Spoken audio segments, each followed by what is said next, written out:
رجائي يا رجائي. السلام عليكم ورحمة الله. بسم الله الرحمن الرحيم. الحمد لله رب العالمين والصلاة والسلام على أشرف المخلوقين وعلى آله وأصحابه أجمعين أما بعد. പ്രിയപ്പെട്ട പഠിതാക്കളെ, ഇന്ന് നമുക്ക് പഠിക്കാനുള്ളത് 8ാമത്തെ പാഠഭാഗമാണ്. കഴിഞ്ഞ ക്ലാസ്സിൽ നമ്മൾ ബഹുമാനപ്പെട്ട സിദ്ദീഖ് തങ്ങളുടെ ശപഥത്തെക്കുറിച്ചും ആ ശപഥം അള്ളാഹു പാടില്ല, നിങ്ങളുടെ കൂട്ടത്തിൽ പക്വതയുള്ള ആളുകൾ അങ്ങനെ പെരുമാറാൻ പാടില്ല, നിങ്ങൾ അള്ളാഹു നിങ്ങളോട് പൊറുക്കുന്നതും മാപ്പ് നൽകുന്നതും ഇഷ്ടപ്പെടുന്നില്ലേ എന്നൊക്കെ ചോദിക്കുന്ന ആ ഒരു രീതിയിലുള്ള അഫ്വിനെ കുറിച്ചുള്ള ആയത്തായിരുന്നു ചർച്ച ചെയ്തത്.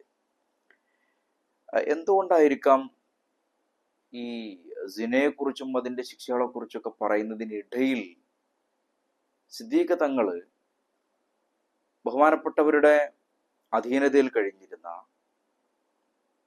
ചെലവിൽ കഴിഞ്ഞിരുന്ന തൻ്റെ മൂത്തമ്മാൻ്റെ മോൻ മിസ്തഹ് തങ്ങൾ, അദ്ദേഹത്തിന് ചെലവ് കൊടുക്കൂല എന്നായിരുന്നല്ലോ ശപഥം. അപ്പൊ ആ ഒരു കാര്യം എന്തിനാണ് അള്ളാഹു ഇതിൻ്റെ ഇടയിൽ എടുത്തിട്ടത്? അതെന്തായിരിക്കും? മറ്റൊന്നുമല്ല, ഇവിടെ സിദ്ദീഖ് തങ്ങള് അദ്ദേഹത്തോട് പറഞ്ഞത് ഞാൻ ഇനി ഒന്നും അദ്ദേഹത്തിനും കുടുംബത്തിനും കൊടുക്കൂല എന്നുള്ളതാണ്. ഞാൻ ഇനി ഒരു സഹായം കൊടുക്കൂല. നമ്മൾ പൊതുവെ ഏതൊരു തർക്കത്തിൻ്റെയും അതിൻ്റെ എൻഡ് എന്ന് പറയുന്നത്, അതിൻ്റെ ഒടുക്കം എന്ന് പറയുന്നത്, നമ്മൾ തർക്കിച്ച ആൾക്ക് നമ്മൾ എന്തെങ്കിലും സഹായങ്ങൾ നൽകി പോരുന്നുണ്ടെങ്കിൽ അത് അവിടെ മുതൽ നമ്മൾ കട്ട് ചെയ്യും എന്നുള്ളതാണ് അല്ലേ? ആ ഒരു റിസ്കിലെല്ലാം പെടും, നമ്മൾ കൊടുക്കുന്ന സഹായവും ഭക്ഷണവും എല്ലാം പെടും. അപ്പൊ അത് അവിടെ കട്ട് ചെയ്യാണ്. സ്വാഭാവികമായിട്ടും റിസ്ക് ഏറ്റെടുത്തത് അള്ളാഹുവാണ്. അപ്പൊ അള്ളാഹു റിസ്ക്, തൻ്റെ സൃഷ്ടികൾക്ക് റിസ്ക് കൊടുക്കുന്നു, അള്ളാഹു ഏറ്റതാണ്. അത് ആരുടെയെങ്കിലൊക്കെ ഒരു കാരണം അതിലുണ്ടാവും മാത്രം. ഇവിടെ മിസ്തഹ് തങ്ങളുടെ വിഷയത്തില് സിദ്ദീഖ് തങ്ങളിലൂടെയായിരുന്നു അള്ളാഹു അദ്ദേഹത്തിനുള്ള റിസ്ക് കൊടുത്തുകൊണ്ടിരുന്നത്. അപ്പൊ പിന്നെ സിദ്ദീഖ് തങ്ങൾ ഇനി ഞാൻ കൊടുക്കൂല, ഒരു സഹായം ചെയ്യൂല എന്ന് പറഞ്ഞാൽ പിന്നെ അത് അള്ളാഹുവിന് ഇഷ്ടാകുന്നില്ല. ഒരു മനുഷ്യന്റെയും റിസ്ക് തടയുന്നത് അള്ളാഹുവിന് ഇഷ്ടമല്ല അല്ലെ? നമ്മുടെ അയൽവാസിയോട് കച്ചറ കൂടിയാല്, നമ്മളെ കുടുംബത്തിൽ ആരോടെങ്കിലും നമ്മൾ എന്തെങ്കിലുമൊക്കെ പറഞ്ഞ് ഒന്ന് രണ്ടും പറഞ്ഞ് തെറ്റിക്കഴിഞ്ഞാല് നമ്മള് അറ്റ്ലീസ്റ്റ് ഏറ്റവും ചുരുങ്ങിയ പക്ഷം നമ്മുടെ വീട്ടിൽ നടക്കുന്ന ഏതെങ്കിലും ഒരു ഫംഗ്ഷൻ, ഒരു കല്യാണാവട്ടെ, സൽക്കാരാവട്ടെ, അതിലെ സുപ്രയിലേക്ക്, ആ തീന്മേശയിലേക്ക് അവരെ നമ്മൾ വിളിക്കില്ല അല്ലേ?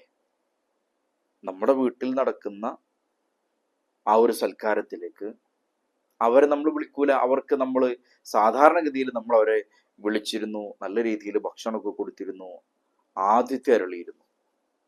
ഇനി അതുണ്ടാകില്ല, അത് ചെയ്യാൻ പാടില്ല എന്നുള്ളതാണ്. അപ്പൊ പടച്ചോന് ഈ പറഞ്ഞുകൊണ്ടിരിക്കുന്ന വിഷയത്തിന്റെ ഇടയിൽ കയറിയിട്ട് നിങ്ങൾ അങ്ങനെ ചെയ്യരുത് എന്ന് പറഞ്ഞത്, അത് റിസ്കിന്റെ വിഷയം അള്ളാഹു ഏറ്റെടുത്തത് കൊണ്ടാണ് അങ്ങനെ ചെയ്യരുത് എന്ന് പറയേണ്ട കാരണം. അപ്പൊ മഹാന്മാരുടെ പഠിപ്പിക്കുന്നുണ്ട്. അതുകൊണ്ട് തന്നെ നമ്മളൊരാളുടെയും ഭക്ഷണം തടയാനോ വെള്ളം തടയാനോ തീരെ ഈ 3 കാര്യങ്ങൾ തടയാൻ പാടില്ല. ഭക്ഷണം, അത് അള്ളാഹുവാണ് റാസിഖ്. നമ്മുടെ ചെല്ലിലും ചെലവിലും ആൾക്കാർ ജീവിക്കുന്നുണ്ടെങ്കിൽ ഇനി ഞാൻ തരൂല എന്നും പറയാൻ പാടില്ല. ചിലപ്പോൾ നിങ്ങളുടെ ഭർത്താവിന്റെ ഉമ്മ ആവട്ടെ, അല്ലെങ്കിൽ ഭർത്താവിന്റെ സഹോദരിമാര് ആരെങ്കിലുമൊക്കെ പാവപ്പെട്ടവരുണ്ടെങ്കിൽ നിങ്ങളുടെ ഭർത്താവിന്റെ കാരുണ്യത്തിൽ ജീവിക്കുന്ന ആൾക്കാരൊക്കെ ഉണ്ടാവുമല്ലോ. അപ്പൊ എന്തെങ്കിലും നിങ്ങൾക്കിടയിൽ പ്രശ്നം ഉണ്ടാകുമ്പോൾ നിങ്ങളത് അവരുടെ ഭക്ഷണം മുടക്കുന്ന ഒരു അവസ്ഥയിലേക്ക് പോകാൻ പാടില്ല. അത് പടച്ചോൻ നമ്മളെ പരീക്ഷിക്കുന്ന ഒരു കാര്യമാണ്. അങ്ങനെ ഉണ്ടാവാൻ പാടില്ല, അത് പടച്ചോന് ഇഷ്ടമല്ല. പിന്നെ മറ്റൊന്ന് വെള്ളമാണ്. നമ്മളെ വീട്ടിൽ കിണറുണ്ട്, ആരോഗ്യത്തെ വീട്ടിൽ കിണറില്ല. അപ്പൊ എന്തെങ്കിലുമൊക്കെ കച്ചറ ഉണ്ടായാല് ഇനി ഞങ്ങളുടെ കിണറ്റിൽ നിന്ന് വെള്ളം കോരണ്ട എന്ന് പറയാൻ പാടില്ല. തൊട്ടിയൊക്കെ അയച്ചു വെക്കുക, കപ്പി അയച്ചു വെക്കുക, എന്തൊരു മോശം സ്വഭാവമാണത്. പാടില്ല. തീ വന്ന് ചോദിച്ചാല് അല്ലെ? വിളക്ക് അല്ലെങ്കിൽ തീപ്പെട്ടി, ഇതൊക്കെ പഴയ കാലത്ത് കടം വാങ്ങിയിരുന്ന സാധനങ്ങളാണല്ലോ അല്ലേ? സൂറത്ത് മാഊനിൽ കണ്ടിട്ടില്ലേ? വയംനഊനൽ മാഊൻ അറഅയ്തല്ലദീ യുകദ്ദിബു ബിദ്ദീൻ, തങ്ങളെ ദീനിനെ കളവാക്കുന്നവർ ആരാന്ന് തങ്ങൾക്കറിയോ എന്നിങ്ങനെ പറഞ്ഞിട്ട് അള്ളാഹു ഓരോരുത്തരിങ്ങനെ പറഞ്ഞ് ലാസ്റ്റ് പറയണേ വയംനഊനൽ മാഊൻ, അയൽവാസികൾക്ക്, തന്റെ അയൽവക്കത്ത് താമസിക്കുന്ന ആളുകൾക്ക് പരോപകരമായ വസ്തുക്കൾ, കത്തി, കൈക്കോട്ട്, കൊട്ട, അങ്ങനെ തുടങ്ങിയ കുറെ സാധനങ്ങൾ ഉണ്ടാവില്ല, വീട്ടുപകരണങ്ങൾ. ആ വീട്ടുപകരണങ്ങളെ തടയുന്ന ആളുകൾ തരൂല എന്ന് പറയാം, അല്ലെങ്കിൽ കള്ളം പറയാം, ഇവിടെ ഇല്ല എന്ന് പറയാം. ഇവിടെ ഉണ്ടായിരുന്നു, എവിടെ കാണുന്നില്ല. ചിലപ്പോ നമ്മള് ഇപ്പോഴൊക്കെ അറിയില്ല, പഴയ കാലത്തൊക്കെ ഈ പത്തിരിച്ചട്ടി, അതുപോലെ തന്നെ പത്തിരി പരത്തുന്ന ആ മെഷീന്, ഇങ്ങനെ എന്തെങ്കിലുമൊക്കെ, നൂൽപുട്ടിന്റെ അച്ച്, ഇഡ്ഡലി ചെമ്പ്, ബിരിയാണി ചെമ്പ്, ഇല്ല, ഇതൊക്കെ ഇങ്ങനെ പരസ്പരം അങ്ങോട്ടും ഇങ്ങോട്ടും അയൽവാസികൾ തമ്മിൽ കൈമാറും. അപ്പൊ അത് കൊടുക്കാൻ മടിച്ചിട്ട് എന്തെങ്കിലുമൊക്കെ പറഞ്ഞുകൊണ്ട് അതില്ല എന്ന് പറയാം. വയംനഊനൽ മഊൻ, പാടില്ല. അള്ളാഹുവിന് ഇഷ്ടമില്ലാത്തൊരു കാര്യമാണ്. ദീനിനെ കളവാക്കുന്നവർ, ദീനിനെ പൊളിക്കുന്നവർ എന്നാണ് അത്തരക്കാരെ കുറിച്ച് പറഞ്ഞത്. അപ്പൊ അത് ഇതിന്റെ ഇടയിൽ കയറി വരാൻ കാരണം റിസ്കിനെ അവിടെ തടയുന്നു എന്നുള്ളത് കൊണ്ടാണ്. ഓക്കെ, നമുക്കിനി വിഷയത്തിലേക്ക് പോകാം. വീണ്ടും അള്ളാഹു പറഞ്ഞുകൊണ്ടിരിക്കുന്ന വിഷയത്തിലേക്ക് തിരിച്ചു പോവുകയാണ്. 23-ാമത്തെ ആയത്തിലൂടെ അള്ളാഹു പറഞ്ഞുകൊണ്ടിരിക്കുന്ന ഒരു വിഷയമുണ്ടല്ലോ, അതിന്റെ ഒരു കൺക്ലൂഷനിലേക്ക് എത്തണമല്ലോ. അതാണ് ഇനി വീണ്ടും പറയുന്നത്. നമ്മൾ 3-ാമത്തെ ആയത്തിലൂടെ അസാനിയത്ത് വസാനി തുടങ്ങിയ ആയത്തുകളിലൂടെ നമ്മൾ ഇത് ഒരു ചെറിയ തോതിൽ വിശദീകരിച്ചിട്ടുണ്ട്. അതിന്റെ കുറച്ചും കൂടി ഒരു ഒരു ഒരു അപ്ഡേഷൻ, കുറച്ചും കൂടി ഒരു വിശദീകരണം ഈ ഭാഗത്ത് നമുക്ക് പറഞ്ഞിട്ട് ഈ ഒരു ഭാഗം തന്നെ നമുക്ക് അവസാനിപ്പിക്കാം ഇൻഷാ അല്ലാഹ്. ഈ 23-ാമത്തെ ആയത്തിലൂടെ അള്ളാഹു പറയുന്നു, ഇന്നല്ലദീന യർമൂനൽ മുഹ്സനാതി അൽ ഗാഫിലാത്തിൽ മുഅ്മിനാതി ലുഇനു ഫിദ്ദുനിയ വൽ ആഖിറ വലഹും അദാബുൻ അദീം. ഇന്നല്ലദീന യർമൂനൽ മുഹ്സനാതി, മുഹ്സനാത്തുകളായ സ്ത്രീകളെ കുറിച്ച് അപവാദം പറഞ്ഞ് പരത്തുന്ന ആളുകൾ. യർമൂന എന്ന് പറഞ്ഞാല് ശരിക്കും കല്ലെടുത്ത് എറിയണീന്റെ പരിപാടിയാണ് റമ എന്നൊക്കെ പറഞ്ഞാൽ. ഇവിടെ ശരിക്കും കല്ലെടുത്തെറിയുന്നതിനെക്കാട്ടിലും പ്രയാസമാണല്ലോ വാക്കുകളെ കൊണ്ടുള്ള വേദനിപ്പിക്കുക എന്ന് പറഞ്ഞാല്, അല്ലെ? നമ്മളൊരു ഒരു ഒരു ആയുധം കൊണ്ടുണ്ടാക്കിയ മുറിവ്, ശരീരത്തിലെ മുറിവ് ചിലപ്പം ഉണങ്ങുമായിരിക്കാം, മനസ്സിന് ഉണ്ടായ മുറിവ് ഉണങ്ങാൻ വലിയ പ്രയാസം. അപ്പൊ ശരിക്കും ഇതൊരു മുറിപ്പെടുത്തലാണ്, അവരുടെ മനസ്സിനെ മുറിപ്പെടുത്തണം. അതുകൊണ്ടാണ് അങ്ങനെ ഒരു പ്രയോഗം പറഞ്ഞത്. അപ്പൊ ഈ മുഹ്സിനീങ്ങളായ സ്ത്രീകളെ കുറിച്ച് നിങ്ങൾ അപവാദം പറഞ്ഞുണ്ടാക്കുന്ന ആളുകൾ എങ്ങനത്തെ അൽ ഗാഫിലാത്തി അൽ മുഅ്മിനാത്തി, മുഅ്മിനാത്തുകളായ, ഗാഫിലത്ത് എന്ന് പറഞ്ഞ അശ്രദ്ധരായ, അങ്ങനത്തെ കാര്യങ്ങളിലൊന്നും ഒരു കഥയും ഒരു ചൂടും ചുക്കാതിയൊന്നും ഇല്ലാത്ത പെണ്ണാണെന്നൊക്കെ പറയില്ല നമ്മൾ ചില പെൺകുട്ടികളെ കുറിച്ചൊക്കെ, ചില പുതുനാരികളെ കുറിച്ചൊക്കെ. അതാണ് ഗാഫിലാത്ത് എന്നുള്ള പ്രയോഗം. അങ്ങനെ ഒരു സിന ചെയ്യണം, അല്ലെങ്കിൽ വേറെ ആരെങ്കിലോടൊക്കെ ഇങ്ങനെ പിന്നെ കൊമൻസ് അടിക്കണം, ചാറ്റ്, അങ്ങനത്തെ ചിന്തയൊന്നും ഒരിക്കില്ല. അത്ര സാധുക്കളാണ് അവര്. അത്തരം ആളുകളെ കുറിച്ചൊക്കെ നിങ്ങൾ എന്ത് പറഞ്ഞാല്, അപവാദം പറഞ്ഞുണ്ടാക്കിയാൽ, ലഉനു ഫിദ്ദുനിയ വൽ ആഖിറ, ദുനിയാവിലും ആഖിറത്തിലും അവര് ശപിക്കപ്പെട്ടവരാണ്. വലഹും അദാബുൻ അദീം, അവർക്ക് ഭയാനകമായ ശിക്ഷയാണ് അവരെ കാത്തിരിക്കുന്നത്. ചിലയിടത്ത് അല്ലാഹു അദാബുൻ അലീം എന്ന് പറയും, വേദനാജനകമായ ശിക്ഷ. ഇവിടെ പറഞ്ഞത് അദാബുൻ അദീം എന്നാണ്, കണക്കാക്കാൻ പറ്റൂല. ഭയാനകരമായ ശിക്ഷയാണ് ഇങ്ങനെ പതിവ്രതകളായ സാധു സ്ത്രീകളെ കുറിച്ച് അപവാദം പറഞ്ഞുണ്ടാക്കിയാൽ കിട്ടാൻ പോകുന്ന ശിക്ഷ. ഇവിടെ മുഹ്സനാത്തിന്റെ പരിധിയിൽ നമ്മൾ ഒരു 3 ക്വാളിറ്റിയാണ് അതിന് പറയുന്നത്.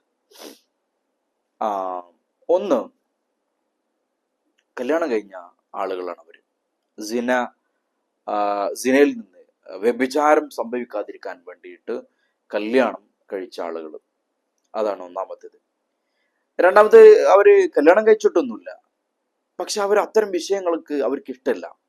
അങ്ങനെ ഒരു അന്യ ആളുകളെ കുറിച്ച്, അന്യരായ പുരുഷന്മാരോടൊപ്പം സംസാരിച്ചിരിക്കുക, അവരോടൊപ്പം യാത്ര പോവുക, അത്തരം ഏർപ്പാടുകളൊന്നും ഇല്ല. ഭയങ്കര സൂക്ഷ്മതയാണ് അവരുടെ ജീവിതത്തിൽ ഉണ്ടാവുക. അങ്ങനത്തെ ആൾക്കാരുണ്ടല്ലോ അല്ലേ? പുറത്തേക്ക് ഇറങ്ങുകയാണെങ്കിൽ പോലും ശരി കവറത്തൊക്കെ മറച്ച്, അന്യരായ ആളുകളെ കണ്ടാൽ തലയൊക്കെ താഴ്ത്തി വളരെ സൂക്ഷ്മതയിൽ പോകുന്ന ആൾക്കാർ ചിലപ്പോൾ കളിയാക്കുന്നൊക്കെ ഉണ്ടാകും. പക്ഷെ അതൊന്നും കാര്യമാക്കൂല, കല്യാണം കഴിച്ചിട്ടുമില്ല. അത്രയും സൂക്ഷ്മതയിൽ ജീവിക്കുന്ന ആളുകൾ. മൂന്നാമത്തേത് അവര് ഹുറായിരിക്കണമെന്നാണ്. ഹുറത്ത്, സ്വതന്ത്രയായിരിക്കണം. അടിമ പെണ്ണുങ്ങൾക്ക് ഈ ഒരു ഡിഗ്നിറ്റി ഉണ്ടാവൂല അല്ലേ? ഒരു ഒരു സ്വതന്ത്ര അഥവാ ഒരു ആത്മബോധമുള്ളവർ, ആ ഒരു അഭിമാന ബോധമുള്ള ആൾക്കാർ. അടിമ പെണ്ണുങ്ങൾക്ക് അങ്ങനത്തെ ഒരു പ്രശ്നമൊന്നും ഉണ്ടാവൂല. ഒരു ഇത് ഒരു വിഷയമായി കാണുന്നേ ഉണ്ടാവൂല. ചിലപ്പോൾ കഴിഞ്ഞ യജമാനൻ അവളെ യൂസ് ചെയ്ത ആളായിരിക്കാം. അപ്പൊ എവിടെയും ഓൾ ആരും കൂടിയും പോകാനും തയ്യാറായിക്കാരം. ഒരു സ്വതന്ത്രയായ ഒരു പെണ്ണിനെ സംബന്ധിച്ച്, അഭിമാന ബോധമുള്ള ഒരു പെണ്ണിനെ സംബന്ധിച്ച് ഓൾ അങ്ങനെ ചെയ്യൂല. അതാണ് ആ ഒരു ഒരു ഒരു ഇസ്സത്തുള്ള പെണ്ണ് അങ്ങനെ ചെയ്യൂല. അപ്പൊ അതാണ് ഈ മുഹ്സനാത്തിന്റെ പരിധി എന്ന് പറഞ്ഞാൽ. പിന്നെ അവിടെ ഓഫിലാത്ത് എന്നുള്ള ഒരു പ്രയോഗം അല്ലെ, അശ്രദ്ധരായ ആൾക്കാർ. അതെന്താ അങ്ങനെ പറഞ്ഞത്? അത്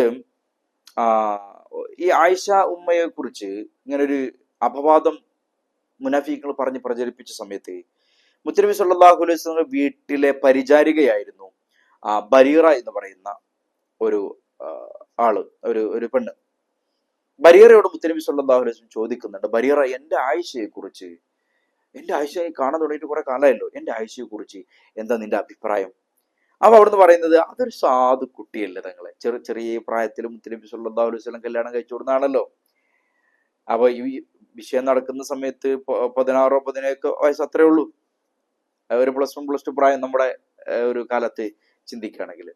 അപ്പൊ ബരീറ പറഞ്ഞു കൊടുത്ത മറുപടിയാണ്, ആ ഒരു സാധു പെണ്ണാണ്. പത്തിരി ഉണ്ടാക്കാൻ വേണ്ടിയിട്ട് മാവും മറ്റൊക്കെ കുഴച്ചു വെച്ചാലേ അത് കുഴച്ചു വെച്ചാണ്ട് ചിലപ്പോൾ പോയി കിടന്നുറങ്ങും.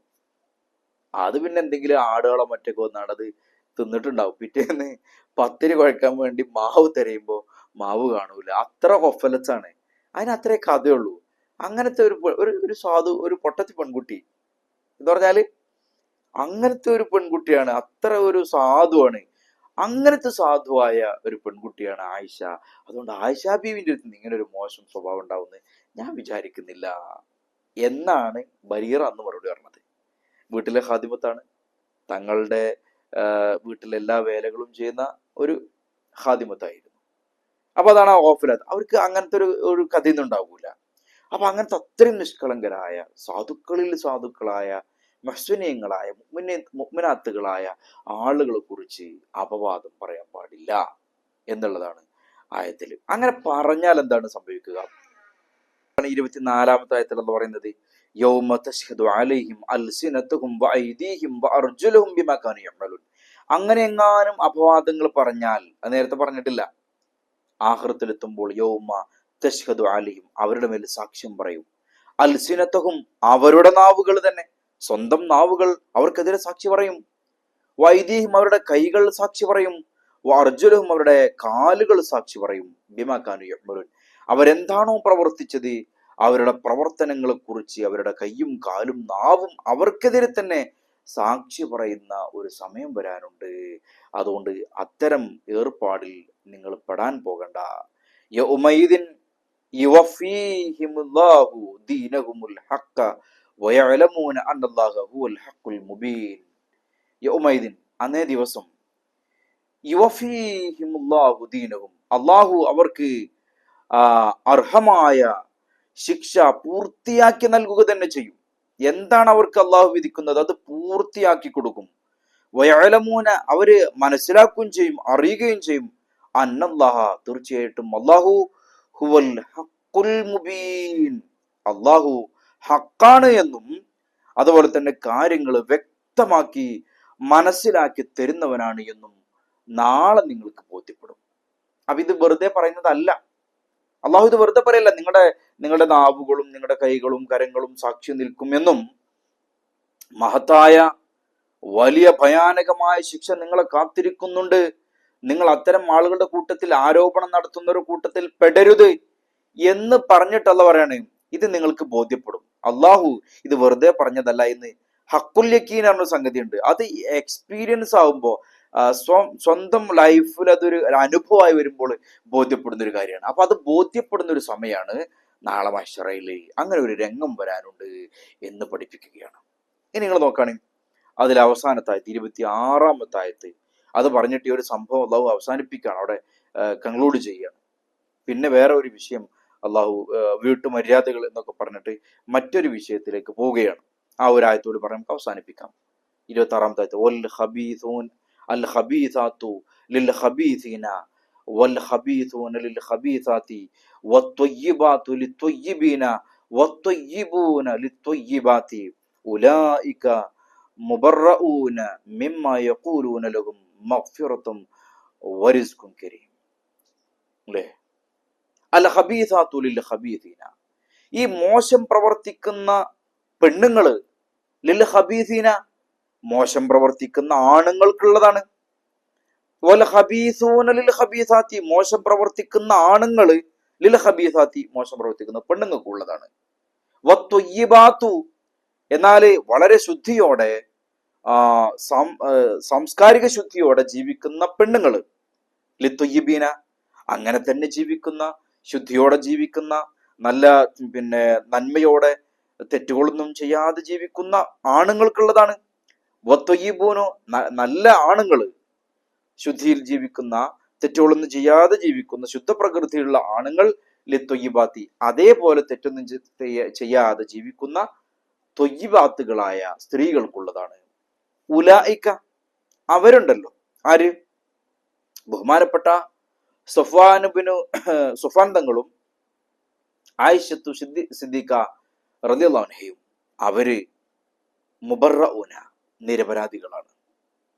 അള്ളാഹു ഏഴാം ആകാശത്ത് നിന്ന് ആയിഷ ഉമ്മയുടെ നിരപരാധിത്വം തെളിയിച്ചുകൊണ്ട് ആയത്തിറക്കാണ്. ഉലൈക മുബറഊന മിമ്മ യഖൂലൂന, ഈ അപവാദങ്ങൾ പറഞ്ഞുണ്ടാക്കിയ ആൾക്കാരില്ലേ, അവര് പറഞ്ഞ കാര്യങ്ങളെ തൊട്ട് ഇവര് നിരപരാധികളാണ്. ലഹും മഗ്ഫിറത്തുൻ അവർക്ക് അങ്ങേയറ്റത്തെ മഗ്ഫിറത്തുണ്ട്, വരിസ്ഖുൻ കരീം മാന്യമായ പ്രതിഫലമുണ്ട്.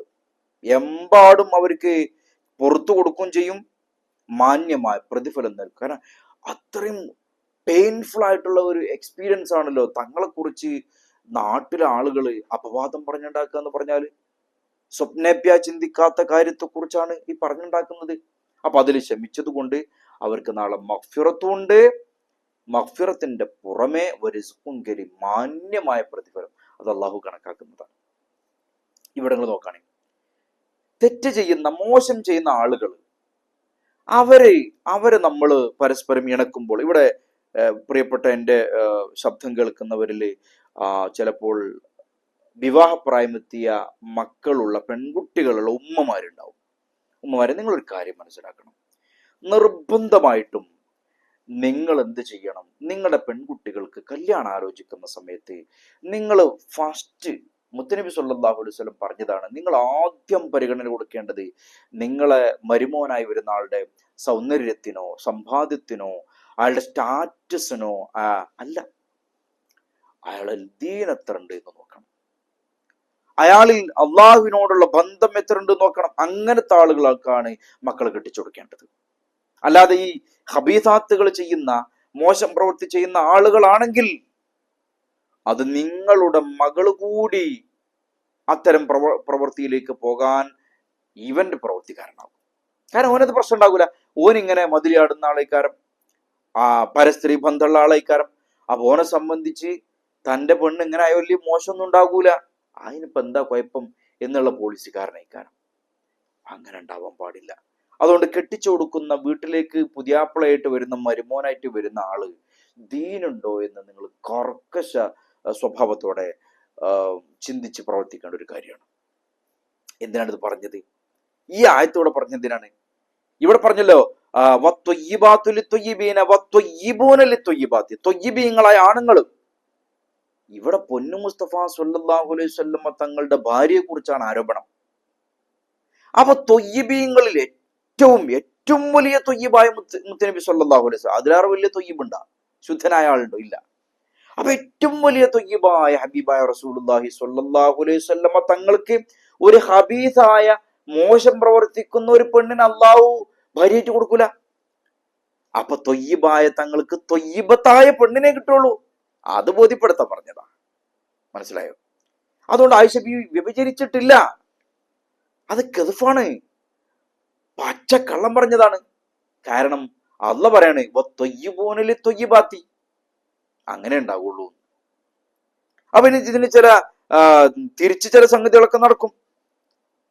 അങ്ങനെ നടന്നോടത്തൊക്കെ നമ്മൾ കണ്ടത് എന്താണ്? ഇപ്പൊ ചില പെൺകുട്ടികളൊക്കെ വിളിച്ചാണ്ട് വലിയ സങ്കടം പറയും.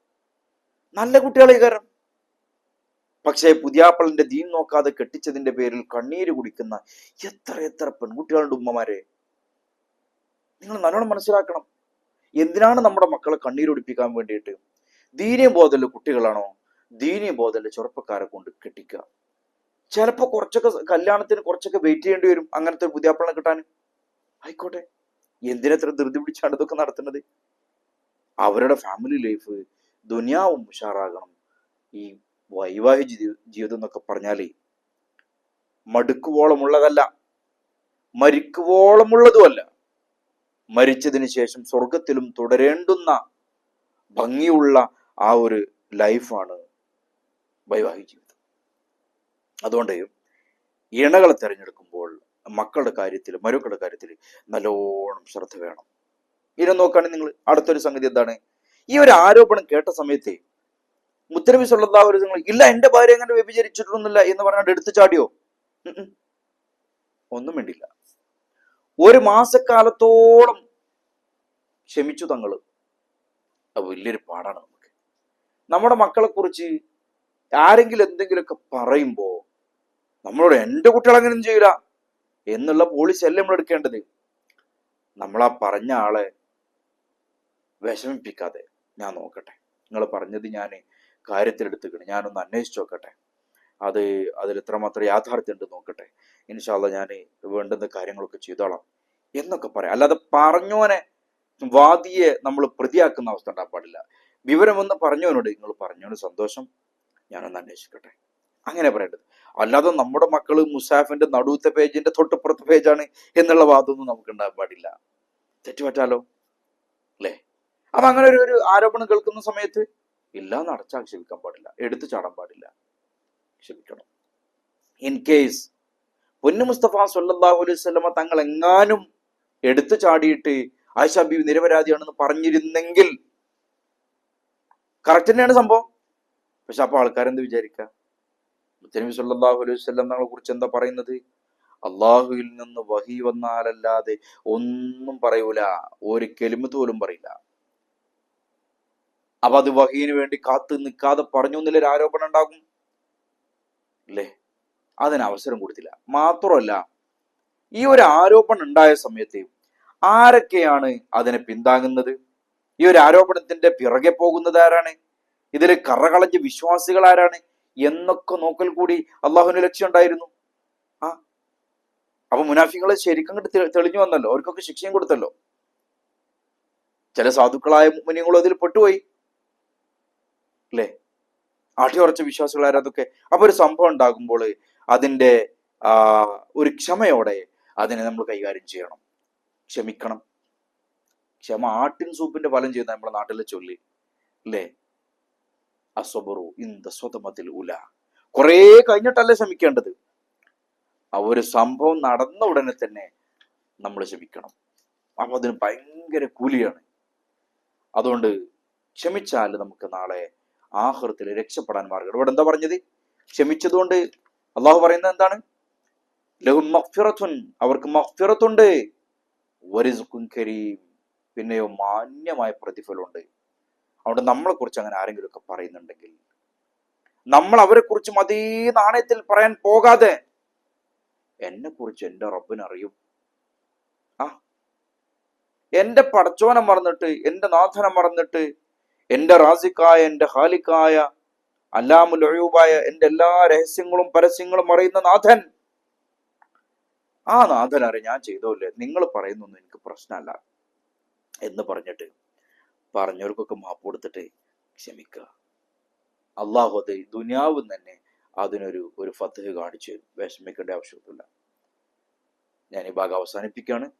അപ്പോൾ ഇത് വീണ്ടും ഇതൊരു പറഞ്ഞെന്തിനു വെച്ചാൽ കുറച്ചുകൂടി അതുമായി ബന്ധപ്പെട്ട് പറയാനുണ്ടായതുകൊണ്ടാണ് വീണ്ടും നമ്മൾ ഈ ഒരു ആയത്തിനെ വിശദീകരിച്ചത്. ഇതോടെ അള്ളാഹു സുബ്ഹാനഹു വ തആല ആ ഒരു നിരപരാധികൾക്കെതിരെയുള്ള അപവാദ പ്രചരണങ്ങളെ ഇവിടെ ക്ലോസ് ചെയ്യുകയാണ്. ഇൻഷാ അല്ലാഹ് അടുത്ത ക്ലാസ്സുകളിൽ നമുക്ക് വളരെ പെർഫെക്റ്റ് ആയിട്ട് ഇനി വേറെ സോഷ്യൽ ലൈഫിൽ നമ്മൾ പാലിക്കേണ്ടുന്ന ആദാബുൽ ബുയൂത്ത്, വീട്ടു മര്യാദകളെ കുറിച്ചൊക്കെ നമുക്ക് സംസാരിക്കാനുണ്ട്. അള്ളാഹു തൗഫീഖ് ചെയ്യട്ടെ.